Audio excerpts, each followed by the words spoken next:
The number of murders we've had that have involved young people and knife crime are through the roof. How someone wasn't killed, I don't know. They've got huge machetes that they're waving around. Children who absolutely do not see themselves as victims, but all of the circumstances say they're a victim. The biggest thing are those positive mentors that young people can relate to. Welcome listeners to the Creating Effective Change podcast, where we give a voice to the younger generation, explore real stories of youth in our society, and discuss effective solutions. Today we are joined by Detective Inspector Beth Lee. Beth became the youngest detective inspector in Derbyshire in 2020. She has since worked on many complex drug cases and crimes of modern slavery and human trafficking. Thanks for joining us. You're welcome. Thank you for having me. I didn't realise that you'd become a detective inspector at such a young age. I was wondering if you might start off by telling us what attracted you to that role and how it came about. Yeah, to be honest, all through school I thought I wanted to be a vet. Oh, so right, I did okay. all sciences, math, and I think it was during sixth form I thought actually it's a long time at university to become a vet. So whilst I was sort of deciding what I might want to do, I applied to be a police community support officer. So I joined there at 19. Spent a couple of years in uniform policing on response in Derby. I was promoted to sergeant. My last sergeant role was on the modern slavery and human trafficking. I got promoted to detective inspector, mostly high-risk domestic abuse cases, rape and serious sexual offences, and child abuse as well, and then moved to child exploitation specifically. We underwent a huge period of change in Derbyshire Police around how we started to look at child exploitation and how we tackled it. Right. We'd always had a very good setup around child sexual exploitation. Mm-hmm. But we were getting more and more cases of criminal exploitation of children, county lines. And the same methodology didn't really work to tackle that effectively. So initially it was all coming into the same team, but we realised it perhaps needed a different skill set and a different approach. So we spent a good year restructuring our approach to that. It's something that will keep on evolving because the crime type and the methodology of the criminals keeps evolving. Yeah. So you're never going to get a perfect model. But yeah, so I then moved to serious and organised crime, trying to tackle the people who sit above it all. It's very intense subject matters that you've approached. How do you deal with that emotionally? I've seen a quote a few times that kind of explains the difference between stress and passion. And I think it's a really fine line. Certainly my role within public protection, I loved it because I was so motivated to put those types of people in prison. But with that comes a degree of every day you are dealing with sadness, you are reading accounts from victims, from witnesses, and there's little by way of celebration within it, because even if you get a custodial sentence for someone at court, it's hard to think of that as being something to celebrate or a good result or a good job, because you know behind that crime has happened, and it's almost confirmation of that horrendous ordeal that victim's gone through. But I do think you have to have those breaks away sometimes to come back to real life a little bit and realise that not everybody in the world is bad. In the job that I do, all you're dealing with really are bad people and victims, and it can very much taint your view of the world to think the worst in everybody and become quite cynical. I mean, what I do now, it's quite fun, if I'm being honest. It feels more like a game between us and the criminals. They're very good at what they do. They have very complex methods and anti-law enforcement techniques, and it's kind of our job to outsmart them, be better than them, and ultimately catch them and put them in prison. So different risk, different threat, different problems to deal with, but I would say less of the emotional trauma at that level. So speak to us a bit about what you're doing now. Is there a case that's been particularly memorable? I've dealt with it at both ends. Children who have either presented as victims themselves or children who absolutely do not see themselves as victims, but all of the circumstances around them would say they're a victim. But I've also then dealt with adults who have come to report things that have happened to them as children. Wow. They've got a lifetime's worth of evidence of the impact of that crime. They, I would say, have been some of the most memorable cases I've worked on. You've got the challenge of investigating something that might have happened 10, 15, 20 years ago.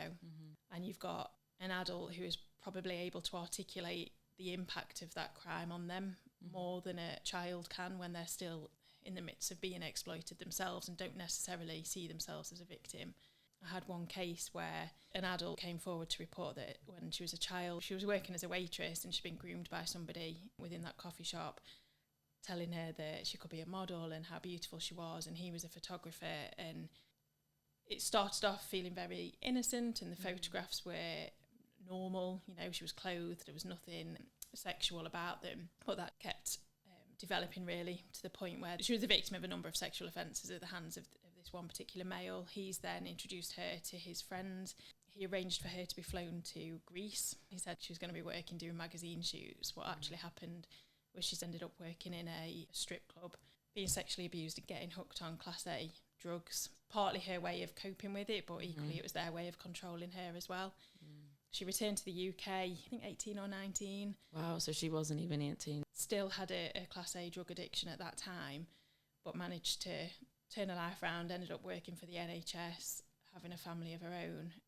The impact that had on her life, the relationships that she then sought, the relationship she had with her own children, how she felt about herself as well, doing her job. She said that she had days where she felt like a fraud because she was trying to help people with their lives and their problems, and yet she felt like if they knew her past, they would find it disgusting. It's terrible with sexual exploitation, the amount of shame around it. She's probably held on to that for so long. It's a really, really tough thing to go through the justice system as well at that point, to give testimonies and to turn up to appointments, you know, and reface everything. Yeah, we do see that a lot. Adults in their 30s or 40s that then come forward, and the trigger will generally be they've got children that have got to an age that they were when they were abused. It suddenly brings it all back. It almost starts the trauma again, and there'd be a number of times where the victims would end up back at the doctors, back on medication for anxiety or depression. It's really difficult from a policing point of view as well to keep that victim on board, because whilst it's not impossible to prosecute someone without a victim being able to give evidence, it's really difficult. So a huge part of what we do is trying to keep your victim on board, and sometimes that can be years. The investigations themselves can take a long time, then getting it to trial, and it'll keep getting pushed back, and other cases will take priority. Even with some of the young people that we've worked with that have been, you know, arrested for a crime, waiting on their trial when it keeps getting delayed, it's kind of a punishment within itself. Yeah, and I think with young people who have perhaps been charged with offences and are awaiting trial, if they've never had any form of sanction or punishment, I think sometimes they'll carry on that pattern of behaviour, being involved in criminality, and that will sometimes escalate throughout that whole period that they're awaiting trial for the first offence. It's just more and more difficult to turn that around, the deeper into it that they get drawn. That's a huge part of it, I think, the lack of consequences, and not just consequences but that chance to intervene. Criminal justice outcomes aren't always about putting somebody in prison. You can have rehabilitation orders and things where the point of it is to proactively rehabilitate somebody and prevent them being involved in crime. Obviously, the overlap between the work we do as a youth organisation and the work you do is the young people that are increasingly involved in crime. I'm wondering what the commonalities are that you've noticed between the young people that do get involved in county lines. The common factors that we would see are they've grown up in an abusive household, so perhaps the first record we've got of them is because they were a child who was present in an address when their mum and dad were falling out or fighting or worse. Things such as ADHD or just other neurodiversities, which mean that that young person perhaps struggles to fit in at school or struggles to stay in school a lot of the time. Bereavements, so bereavements of a parent is a common one. And it's so complex, isn't it? Because I imagine with that, it could be that it's the loss of a role model. It could be that you now feel like you're the adult in the house and you've got to provide for your family. And other family members being involved in crime, so older siblings who have gone on to be involved in criminality, or parents or aunties, uncles, that's a huge one as well for us. So many of the times they have a variety of complex and difficult situations, whether it be their family members or their environment, and a lot of the time they're from impoverished areas as well, so they're motivated by money. Sometimes it's to get the flashy things, and other times it's to help mum put food on the table. In terms of policing, how do those factors, if at all, come into play? Do you consider that when you're convicting someone of a crime? Yeah, so our work starts way before the point of conviction. So we work really closely with partners, children's social care, with education, with health. And between us, we try and highlight and identify those children who we believe are at risk of exploitation based on the factors that we've spoken about. Okay. Things like frequently going missing, being seen with more than one phone, changes in their behaviour. They'll be identified to us, and we'll have strategy meetings between all partner agencies about that child, about their situation, looking for the opportunities that we've got to intervene. There was a stated case that has placed a positive obligation on police to investigate whether someone may be a victim of trafficking and exploitation. Okay. If somebody's arrested for a crime type where we know quite often people are trafficked or forced into it, if the circumstances of it are indicative that that person could be a victim as opposed to an offender, we don't rely on them telling us that, which is very different to other crimes. So generally, we rely on somebody providing a defence to us. So, you know, if someone committed a burglary, we would rely on someone saying, it wasn't me, I was in Newcastle on that day. Mm-hmm. Okay, and we'll go and follow that up with a line of inquiry. If somebody doesn't offer a defence, there's no lines of inquiry for us to pursue in relation to that. However, with this ruling, what it means is even if that person sits there and says absolutely nothing, or even if they make an admission, if there's something that's indicative that they could be a victim, we still proactively seek to investigate that. That's really good, actually. And it's good to hear that you also start before. That's positive because prevention is far better than locking someone up. Yeah, it is. A lot of the work that we do is intelligence driven. So whether that's intelligence from social care or school, or whether it's Crime Stoppers, that's often the first indication of what's going on with somebody. So we could get lots of intelligence about a child that they are dealing drugs. If we were to just pursue it and see the child as a criminal in that situation, we would go and get warrants for their house, we would stop search them, we would arrest them. That would be our approach. But we don't. We start proactively looking before we get to that point to try and identify who else is involved. And sometimes that investigation will show that actually that child isn't being controlled by anybody, or there's certainly no evidence to support that, and arresting that child is the only way that either A, we're going to mitigate the risk to them and to other people, or B, we're going to be able to further investigate whether or not they are a victim, because sometimes you need to see what's on that child's phone, and sometimes the only way you're going to do that is through arresting them. It doesn't mean that just because they've been arrested, we're no longer going to see them as a victim, or they can't then be turned to be a victim. You're constantly balancing the risk, really, of not taking any executive action and developing the intelligence picture versus if you've got intelligence suggesting they're routinely carrying weapons or they're involved in a lot of altercations, then sometimes that forces your hand and you will have to arrest quite early on in order to mitigate that risk. But yeah, there's a lot that goes into it, and I think as police we sometimes get seen as just this agency who come in and we see everyone as criminals, and you know, we don't have any empathy for people's backgrounds and the circumstances, and it's quite the opposite. It's just that side of policing isn't really seen. Yeah, it's interesting. I was going to ask you actually, when it comes to working with young people or arresting a young person, what is their attitude towards the police? And I can imagine it would be quite negative. Yeah, yeah, it is, and you can understand it. I think we'd all feel like that if we were arrested. Again, there's different factors that come into play, ultimately just being very defensive and perhaps not feeling at a point where you can or want to open up about what's really happening, or not having the skills to communicate that properly, and the fear of what happens if you do. Yeah. So yeah, it's rarely a positive experience arresting someone, but sometimes that can be the start of something more positive, depending on how that child feels they've been treated, if they've been listened to, and what else we can get in place. And sometimes we're not the best people to do that part of it, and that's where we rely on charity organisations and commissioned services that we use and social care to do that. And ultimately it's just about finding the best person to engage with that child, and nobody having an ego in any part of that, because sometimes actually the local police officer does have a really good rapport with that child.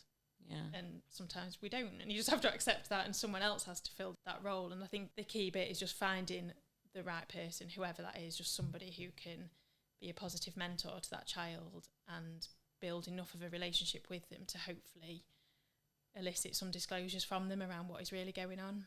It's really great to hear the amount of effort that goes into reaching a young kid and the attitude towards seeing that it is a young kid. And for that reason, even if they're sat there saying, oh yeah, I did it. It's a lot more nuanced than that. And a lot of the young kids that Daniel and Jadi would work with, they kind of reject that idea that they are a victim, and they don't like that. And it's quite a difficult conversation to have with them as well. It goes around educating them about grooming, and it takes a while for them to come to terms with it. So it's quite a difficult journey. Yeah, and I think that's where we try to be evidence-led. When modern slavery legislation first came in, it was largely around labour exploitation of foreign nationals, generally is what people will think of with modern slavery. They've been promised a better life, good opportunities, and that's not the case when they get to the country. And this must be a difficult thing for you as a police officer, how you draw that line, because there's this advertisement within the media and within drill music that makes the life seem appealing. And so there will be young people that actually seek it out. They're knowingly becoming involved in a crime. But that's also difficult, especially within our youth organisation. We think about the young person, they're not a fully formed person, even though they might be really mature and shaped by their experiences. They don't have those extra couple of years, which might give them more of a perspective and maturity. So they're being exploited in some way, but I'm sure that's hard as a police officer because they're kind of choosing to do a crime. Yeah, and that's where the legislation doesn't often help. Not that it doesn't help, but when it comes to prosecuting somebody, we can only prosecute them based on the points to prove within that legislation. And when you look at the modern slavery crime, it's around forced or compulsory labour, which is very different to if you just look at more broader description of what exploitation is. It's very different. That doesn't really form the points to prove, if you like. So if you've got, I suppose the best example is a child who isn't forced or threatened. If they woke up the next day and said, I don't want to do this anymore, and there was no consequences, that's really hard to prove that they're exploited or forced into it. And organised crime gangs know that now. So I think what we see a lot more of is children being exploited by way of gifts, payments, things like that, rather than being threatened, coerced and deceived into it, because it's a lot harder to prove then that child was under any duress or under the instruction of others. And that does make it difficult because, again, the child isn't really going to want to give an account of being a victim because they don't feel like it. They don't feel like it. No. They've been treated well. They've not had any threats. They've not at any time felt scared or frightened. So when it's that model that's used, that is really difficult. And what we need to focus on in those cases is probably more of what I do now, which is focusing on the criminals that sit well above that and just disrupting it at that higher level. So the drugs aren't coming in the first place and aren't making it down to street level, which we're never going to stop that. There's always someone waiting to fill the gap, but it's just around that constant and sustained disruption and understanding who the principal people are in our communities who are enabling and facilitating that criminality to take place. It is difficult because we have pursued and prosecuted 16 and 17-year-olds concerning supply of Class A drugs, but like I explained earlier, there's a lot of work that's gone on before we've got to that point where that is the right thing to do. The children we deal with, I will read all of their background around their childhood and things that, like, how have they got to this point? But that doesn't necessarily negate what they're now doing. You can understand how they're in that position. You can have empathy for why they're in that position. But in terms of that being a defence to the behaviour they're now doing, it doesn't stand. It's if they're in a position now where they aren't under someone else's control and they are choosing to do that, and more to the point, generally the ones that we've pursued are because they are exploiting other younger children. And again, it's weighing up the bigger risk and the long-term a risk themselves, don't they? And that's really sad to see as well, because I think sometimes that means there's been a lot of missed opportunities. Right. And when I spoke earlier about children being identified to us who are believed to be at risk of exploitation, they're normally already exploited at that point, because if all of those indicators are present, i.e. they've got 2 phones and they're going missing, they're not at risk of being exploited, they are being exploited. So if we're truly to identify children who are at risk of it but not yet exploited, then you've got to go way back before that. It's the point where they are living in that abusive household, where their siblings are being arrested for criminality, where they're being excluded from school. That is the key point. And a lot of parents that we speak to will often say that at the point their child was excluded from school, they lost them. And that was where their behaviour, their criminality took a real turn. And you can understand that, because if you've now had the option of completing your GCSEs taken away from you, you see everyone around you making a career out of being a criminal and making money, what options are you going to think you've got at that point? So they're the real points where you need that intense wraparound, I think. with resourcing as it is in both policing and social care, that's really hard to be that proactive when you've got all of the reactive work you need to do around the children who are already being exploited. So I can absolutely see why it happens and why we're perhaps always a little bit late to the party. It's difficult, the school exclusion thing that's come up with the kids that we work with, and it's such a simple thing of everyone needs a purpose, something to keep them going, and when they don't have anything, they're going to look for something to fill their time. That's why neurodivergent kids, a lot of the time, it's really tough because the traditional path of skill hasn't really served them. They haven't been able to engage with it, and so they're looking for something that they are good at, that they can engage in. And the reward is kind of irresistible, isn't it? Definitely. And I know we spoke earlier around the differences in the approach needed for child sexual exploitation and criminal exploitation. And with child sexual exploitation, I do feel like we have much better success in preventing that and helping victims, because a lot of that work is around their view of themselves, their self-esteem, their relationships with others. They're not tangible, financially driven things that child is seeking a lot of the time. It's positive relationships, and we can address that. With the criminal exploitation, it's hard to see sometimes how we're going to persuade a child to not engage in those activities that are earning them a lot of money, buying them nice clothes, if we're not going to replace that with something. It's really hard, isn't it? If they're living a lifestyle that at the minute they're enjoying, it's hard to explain to them a few years down the line you won't be enjoying it so much because you'll have witnessed horrendous acts of violence, you'll be involved in acts of violence, your whole life will change. It's hard to get them to have that foresight. Some children, the money that they're earning is going straight back to their parents to put food on the table. So unless you're going to replace that with something, that's really hard to interrupt that cycle. And it also makes it difficult in terms of parents engaging with us as well, because a lot of the times they'll know what's going on, really, and they're in a really difficult position because they need that money. It's just so complex, and there isn't ever going to be one solution that fits every child. Yeah. One of the things that came up when we were delivering the workshop was NRM tracking. I wonder if you could explain for the listeners what that is and whether you think it's beneficial. It's a very complex area, and largely because it's seen so many changes since it was brought in. It was originally brought in to support victims of trafficking and slavery. In reality, it was brought in to cater for adults, foreign nationals that are coming in. It's a way of recognising them as a victim, but also getting them the support and the provisions that they need, housing, relocation, all of that support that they would need. As more knowledge and information and referrals started coming through around children being victims of exploitation, the same legislation was trying to be used for children to recognise them as a victim. But that created its own risks. Children themselves, but also the criminals exploiting the children, would see that as almost a get out of jail free card. It almost encouraged them to use children more to commit crime because they felt like that child will never actually get prosecuted, submit what's called a Section 45 defence, which is that you're a victim of slavery or trafficking and you'll then escape the criminal justice process. It's evolved over time. There is a bit more of a balance now in that if they are raising that defence of slavery or trafficking, there does need to be some evidence to support that they have been a victim. Whereas before, they could say it and everyone sort of went, oh, okay, we can't do anything with that then. There's pros and cons. I don't think it was particularly designed for children. Is there any tracking element to it with the victim or the person that's being exploited? No, not that I'm aware of. It sounds so bizarre, but it just, when I was thinking about tracking, and I knew that it wasn't quite that, but it then did bring into my head with young people who are at risk of exploitation and that are being used as drug mules as a deterrent for someone who's using them. Would that be a possible solution, or is that a breach, I suppose, of your personal rights? Because they would be victims as opposed to offenders. Mm-hmm.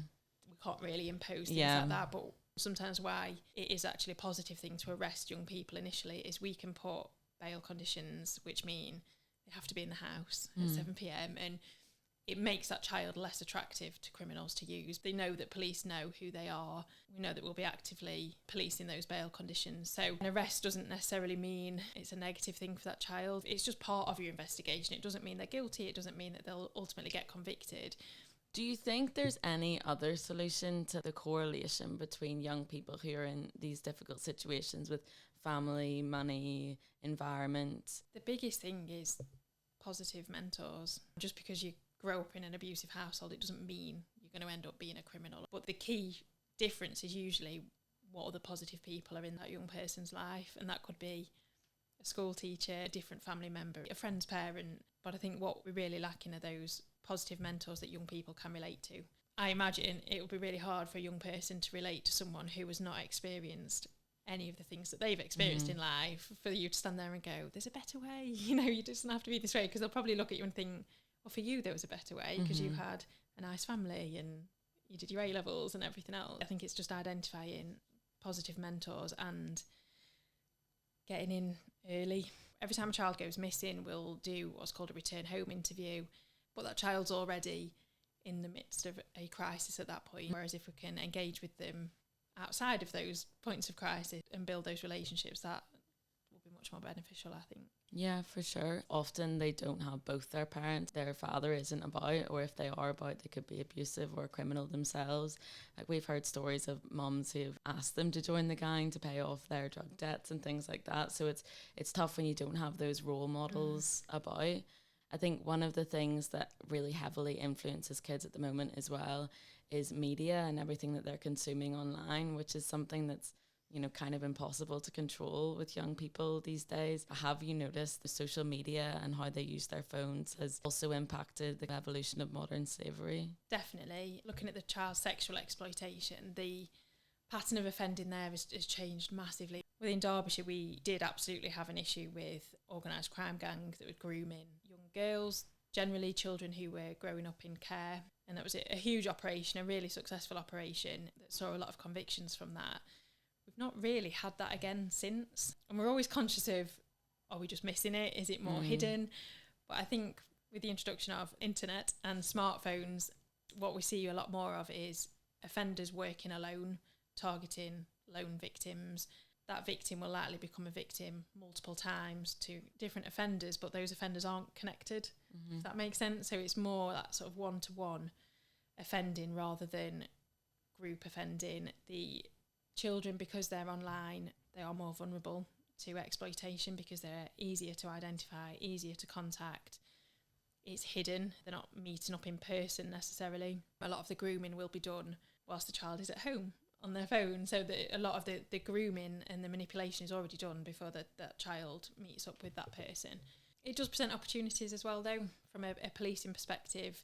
There's a lot more evidence gathering opportunities when phones are used as opposed to just meeting in person. In terms of prevention and proactively investigating it, there's things we can do around victims and their phones, analysing their call data and things like that to see who they're in contact with. So it does present a lot of opportunities as well as risks, but as you say, it's changed the model, I think, in terms of how children are recruited into exploitation and identified. Within county lines, we're seeing things like Snapchat being used a lot more to both recruit children, but track also them as well on the maps, isn't it? Yeah, being able to track them, and also advertising for drugs, whatever it is you're selling, things like Telegram, Signal. There's just a whole multitude of different platforms that are now being used that are hidden really from law enforcement and a lot harder for us to infiltrate. There's also been an increase in knife crime and weapons amongst young people.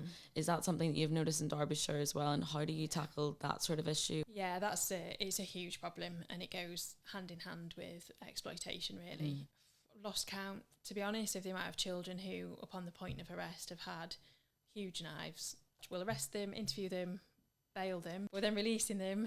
They might end up getting arrested again the following month. They've got another knife again, and it's that escalation. And you think, how do you protect them without physically removing them from that situation? We've had videos recovered from young people's phones where they've been in houses with huge machetes and knife claws and all sorts, and supplying the younger children around them with these knives and weapons. Seeing CCTV of young people breaking into a house that was being used as a trap house, either because they're in conflict with the other gang that were in there or to rob the people in there, we're not sure. But how someone wasn't killed, I don't know. They've got huge machetes that they're waving around. And from a policing perspective, it's hard because you'll have your commissioned services and social care. They will only ever see that child as a vulnerable child, and we almost become the bad people in that scenario because we're arresting them and with one child, his appropriate adult in interview was somebody from the charity who was supporting him. Mm-hmm. And she got to see the CCTV footage of what was going on, and that was quite a breakthrough moment for us, really, in terms of that relationship with those agencies, because I think then they could recognise that not only was that child at huge risk to themselves, but they posed a huge risk to others. It's really scary. A lot of the young people, their argument is it's a form of self-defense. And you can, in many ways, understand that because of the gang rivalry. But you wonder where it starts. Is it a cool thing to have a knife? You hear in the drill music, it's also a bragging thing, which is hard to wrap your head around. I mean, I heard once of a point system as well, of how much you injure someone in certain points. And it's just understanding how it's escalated so quickly, because I think it has escalated quite a lot recently, hasn't it? It feels like that, yeah, and I don't know sometimes if that's just whatever area of policing I'm working in, I'm exposed to it more, but certainly the number of murders that we've had over the last 2 years that have involved young people and knife crime, they're through the roof. People as young as 15 sometimes, you've not only ruined or taken someone else's life, but that's your own life as well now. Sometimes these murders are one injury, it's one stab wound, and that is enough. It's done in the heat of the moment. If they'd not got that knife, it wouldn't have happened. It's just hard, isn't it? Because then I guess they're also seeing everything in the media about knife crime and people being stabbed. So that perception of them needing to carry something to protect yourself increases, and it's a real chicken and egg scenario, isn't it? It kind of is. But I mean, there's legislation that's come in that does help us a little bit more around offensive weapons, around possessing them in your own home, because it used to be that we could only deal with it if it was in a public space, whereas now if we've got intelligence that people are in possession of certain types of weapons, we can get warrants for their houses, and it is an offence to have it in your own home as well. Every time I hear a knife crime story now, I automatically assume that it's probably a young person and they're probably involved in a county lines gang, and 9 times out of 10 it is that, which is just, it's crazy to think, because it's a kid. Yeah, obviously there's age restrictions on selling knives, but a lot of the time you can just get them off the internet. It's not difficult, and we see that with the search histories on people's phones and how they've had them delivered. And that's part of the grooming as well, because quite often the weapons, certainly your more sophisticated weapons or your more extreme weapons, will be provided by the same person who's exploiting them into running the drugs. And it's almost like a gift that you're giving them, isn't it? And it's another way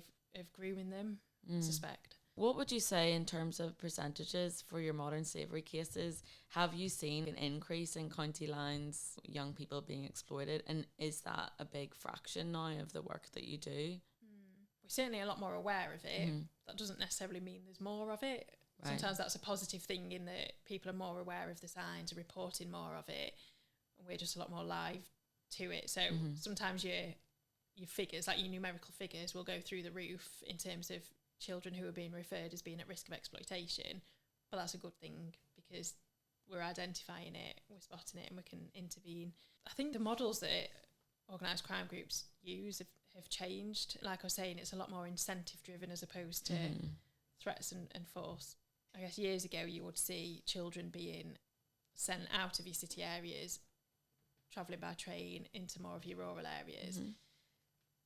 People know about that business model now, so people at the train stations have had training on how to spot it. Your British Transport Police, if children are going missing for days at a time, these are huge indicators that will draw attention to that child. So their methodology has changed. Child will be exploited within their own town, and they might just have to go and do a shift of 2 hours in a trap house during the day. So they're not missing overnight, they're not travelling anywhere far. There's less of those indicators as to what's going on. And in terms of prosecuting it as well, prosecution numbers are really low for modern slavery. Right.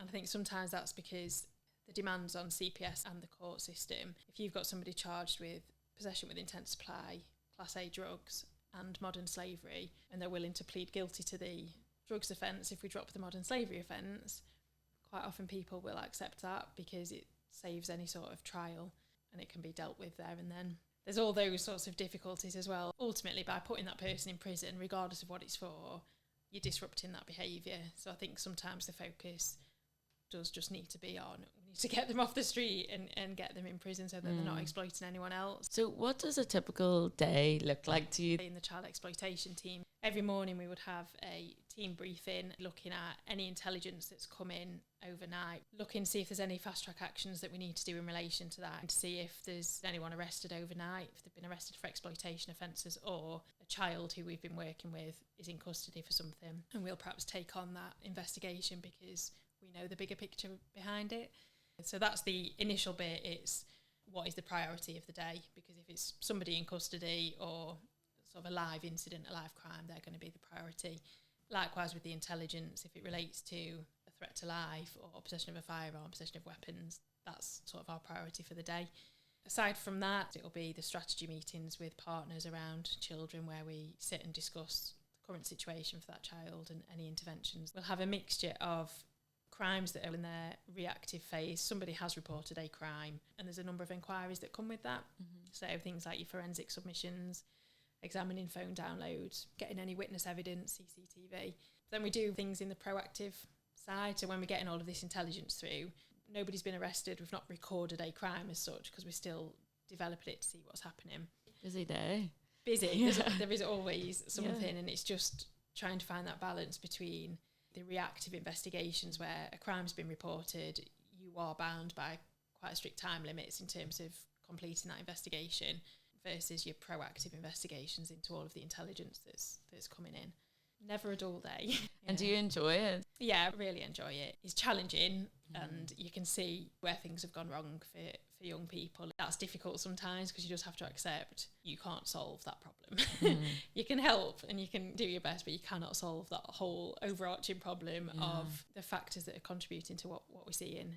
There are some success stories of children who make it through the other side and they come out and they can reflect back on their experience. Certainly had children who initially have not wanted to acknowledge that they're a victim, have not wanted to engage with us. It's been a real difficult process and a frustrating process. But then later on they do reflect. Even things that you wouldn't think they'd be grateful for. So there was one young person who was regularly going missing and being found in Nottingham city centre with a lot of the homeless community, and there was a lot of intelligence that he was being sexually exploited by them. He was 17, which is a really difficult age to try and get the right response for, because you're in that middle ground where you're not always seen as a child, but equally you're not eligible for adult services either, and you get a lot more of the adultification of children that age. People will use language such as they're choosing to do it, they can make up their own mind, it's a choice. In the end, we managed to get him into secure accommodation, which doesn't sound like something someone would be thankful for, because essentially you're taking away their liberty. But within probably a week of him being there, he engaged with the psychiatrist that was working with him, engaged with partners, and said he was so thankful because it's the first time he's felt safe in years, because he can't go anywhere ultimately, but equally no one can get to him, and that was what allowed him to then engage with the support that was being offered to him. A lot of the time in policing we're judged on someone getting found guilty at court, and it's not always about that. There's a lot of work that we do that's rewarding, but we don't necessarily get that recognition for it. Well, just to conclude this interview, do you have any advice for young people that might find themselves in a difficult situation or that are already victims of exploitation? It is talking to somebody, and it doesn't matter who that is the first step, and just trust that there is a lot of people out there who will work with you to try and support you through it. I like to think we're quite empathetic with it as well, and we know that it's not as easy as just saying, well, don't speak to them anymore, or don't hang around with them anymore. We know that it's a real difficult situation to deal with, but the first step is to just make somebody aware. Yeah, a problem shared is a problem halved. Thank you so much for coming on and speaking to us. Thank you.